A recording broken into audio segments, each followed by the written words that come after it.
इस संसार में कोई आदमी ऐसा नहीं है जिसे नहीं पता गलत क्या सही क्या है। जैसे मैंने आपको एक उदाहरण दिया अभी अपना ही, कि रास्ते में आ रहे थे, दुकान पे लिखा था शराब सेहत के लिए हानिकारक है, सब पढ़ रहे हैं और वहीं जा जाके शराब खरीद के पी भी रहे हैं उसी दुकान पे। पता होने के बाद भी वो बात नहीं मति में बैठ रही है, इसका मतलब है जीवन में भजन की कमी है। जीवन में भजन को बढ़ाइए, जीवन में भक्ति को बढ़ाइए। और अब बात ये आती, भक्ति मतलब क्या? भक्ति क्या है? What is the definition of devotion? Devotion क्या होता है? भक्ति क्या होती है? क्या चंद परंपराओं का निर्वहन करना भक्ति होता है? बोले हाँ, वो भक्ति का एक पार्ट है। जैसे पूजा, आरती, तीर्थ स्थान, ये सब वेस्ट नहीं है। जो लोग कहते हैं अरे ये सब भक्ति नहीं होती, भक्ति दिल में होती है, ना ना ना भैया, ये भी भक्ति है। कौन कहता है ये भक्ति नहीं है? ये भक्ति का एक पार्ट है, ये भक्ति का एक अंग है। पर भक्ति का मूल अर्थ क्या है? ले भक्ति का मूल अर्थ है भज सेवायाम। भज धातु से भजन बना है, और भज धातु का मतलब होता है टू जॉइन समथिंग, किसी चीज को जोड़ देना। जोड़ देना, क्या जोड़ देना? अपने जीवन की गति, मति, अपने जीवन का कर्म, अपने जीवन का धर्म, सब कुछ भगवान से जोड़ देना, ये भजन है। जो कर रहा हूं, खा रहा हूं तो भी भगवान के लिए, जी रहा हूं तो भी भगवान के लिए। एक महापुरुष के मुख से मैंने सुना, नहा भी रहे हो ना तो सोचो भगवान के लिए स्नान कर रहा हूं। भगवान के लिए क्यों? बोले भैया स्नान करके ठाकुर जी के सामने जाएंगे, बढ़िया कंघी वंगी करके जाएंगे, बाल वाल साफ ठीक करके जाएंगे, तो भगवान भी देख के हमको कहेंगे अरे बड़ा सुंदर लग रहा आज तो। और बस इतना भाव आती, वो भक्ति हो जाती है। एक महात्मा जी रहते थे जंगल में, उनकी कुटिया में कुछ नहीं था, एक विशेष चीज वो रखते थे, एक था दर्पण, शीशा, और एक कंघी, वो उनकी परमानेंट साथ रहती थी। और हमेशा जब देखो कंघी से ऐसे बाल बनाते, शीशा में देखते, हाँ बढ़िया लग रहे, फिर रख देते। फिर थोड़ी देर बाद फिर देखते। अब संसार वाले देखेंगे तो यही बोलेंगे बाबा जी तो बड़ा ये फैशन के चक्कर में पड़ा है, जब देखो कंघी घुमाता रहता है। तो किसी ने पूछ लिया कि बाबा आप दिन भर कंघी करते रहते हो, दर्पण में चेहरा देखते रहते हो, ऐसा क्यों करते हो? तो बाबा ने कहा कि भैया हम किसी को ये बात बताते नहीं, पर तू पूछ रहा तो बता देते। हम कंघी इसलिए करते, हम दर्पण इसलिए देखते हैं, जैसे शबरी बाट निहारती थी ना ठाकुर जी की, रोज बहारी लगाती थी, कब आ जाएं कब आ जाएं। हमको भी लगता हमारे ठाकुर जी कभी भी आ सकते हैं हमको दर्शन देने, और जब दर्शन देने आए तो कम से कम हम ऐसे तैयार जैसे तो दिखें कि भगवान को लगे कि हमारी इंतजार तैयारी में था। इसलिए हम कंघी करते रहते हैं कि अब ठाकुर जी आ जाए। अब बताओ, दर्पण कंघी की भक्ति किस शास्त्र में लिखी है? कौन सा शास्त्र कह देगा कंघा करना भजन है? पर येन केन प्रकारेण, जैसे भी हमारा मन, अजी हम तो ये कहते गाली देने से भी अगर आपका मन भगवान में जुड़ रहा हो तो गाली देना भी भजन, पर शर्त है कि उससे भगवान में मन जुड़ रहा हो, ये जरूरी है। किसी भी प्रकार से महापुरुष कह रहे हैं कि तुम्हारा टूथ ब्रश करना भी भक्ति बन सकता है। अगर तुम टूथ ब्रश करते समय ये सोचो कि अपने लिए नहीं कर रहा, जब स्नान के बाद ठाकुर जी के सामने जाऊंगा और जाके उनको देख करके हंसूंगा तो भी देख के कहेंगे आहा क्या बत्ती सी चमक रही इसकी, बढ़िया, क्या बढ़िया मंजन करता है।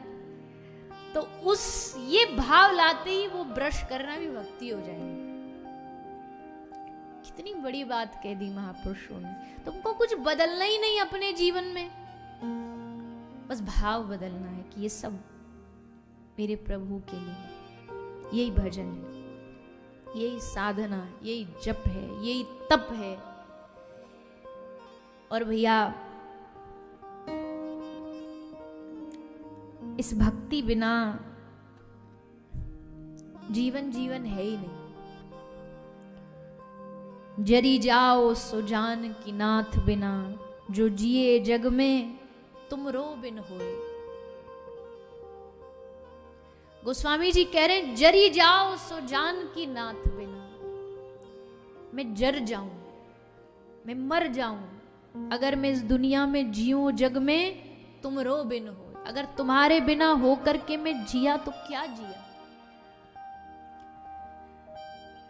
तिन ते खल सू कर स्वान भले।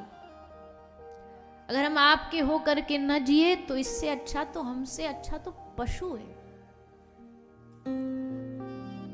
क्योंकि वो पशु तो उन्नति की ओर जा रहा है। पशु कभी पाप नहीं करते। पशु पाप नहीं करते, वो तो पाप का फल भोग रहे हैं। नया पाप बहुत कम चांस है कि कोई पशु पाप करे।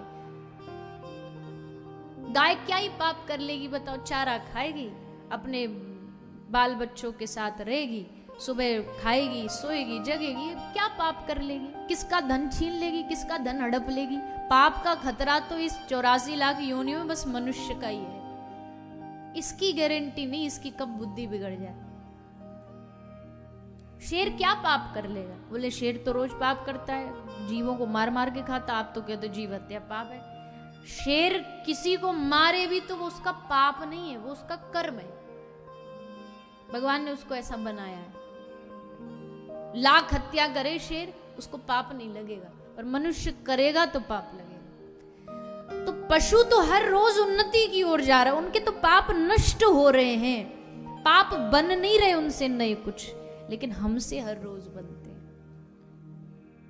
हम हर रोज गलत रास्ते पर जाते हैं, हम रोज गलत रास्ता चुनते हैं। इसलिए जरी जाओ सो जान की नाथ बिना, जो जिए जग में तुम रो बिन होए। तुम्हारे बिन हो के जिए तो क्या जिए प्रभु। इसलिए अब भक्ति मिले कैसे प्रभु, जानते तो हम भी हैं, हमको भी पता है कि भक्ति करनी चाहिए, फिर भी नहीं कर पा रहे। क्या करें, कैसे करें। तो कहा कि भगति तात अनुपम सुख मूला, मिलही जो संत होई अनुकूला। अगर भक्ति चाहते हो तो संतों की अनुकूलता, संतों का आशीर्वाद, संतों का संग, संतों की सेवा सबसे जरूरी है। वो कृपा करेंगे तो भक्ति देंगे, वो कृपा करेंगे तो भजन में मन लगेगा, नहीं तो कोई रास्ता नहीं। अब मोहे भा भरोस हनुमंता, बिन हरि कृपा मिले ही नहीं संता। भगवान की कृपा का एक ही कंफर्मेशन है, पता लगना कैसे कृपा हो रही है। संत मिल गए समझो कृपा हो, सत्संग मिल गया समझो कृपा हो। इसलिए भैया भक्ति मतलब समर्पण, भक्ति मतलब समर्पित भाव। अब जो ही कहे, जो भगवान कहे, जो कराए सब उसकी मर्जी। ये भावी भजन है, ये भावी भक्ति है। भगवान की अनुकूलता में, भगवान की मर्जी में अपनी मर्जी मिला देना, यही भजन है। शरणागति कहने से नहीं होती हम भगवान के, हम भगवान के शरणागत हैं। वैसे जरा सा भगवान कुछ उल्टा जीवन में दें तो एकदम उखड़ जाते हैं, भगवान से लड़ पड़ते हैं। नहीं, ये डुप्लीकेट शरणागति है, ये फेक शरणागति है, नकली शरणागति है। असल शरणागति मतलब मैं आपका हूं प्रभु, मैं आपके हाथों का इंस्ट्रूमेंट हूं, जैसे नचाओ जैसे रखो। बुराइयों के रास्ते से भी तुम ही बचाओगे, वरना तो भैया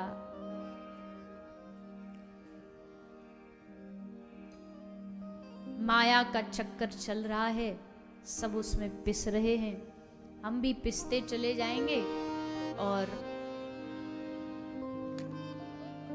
एक दिन हाथ से रेत फिसल जाएगा, हाथ से जीवन की सांसें निकल जाएंगी, और जब होश आएगा तब तक सब कुछ खत्म हो चुका हो।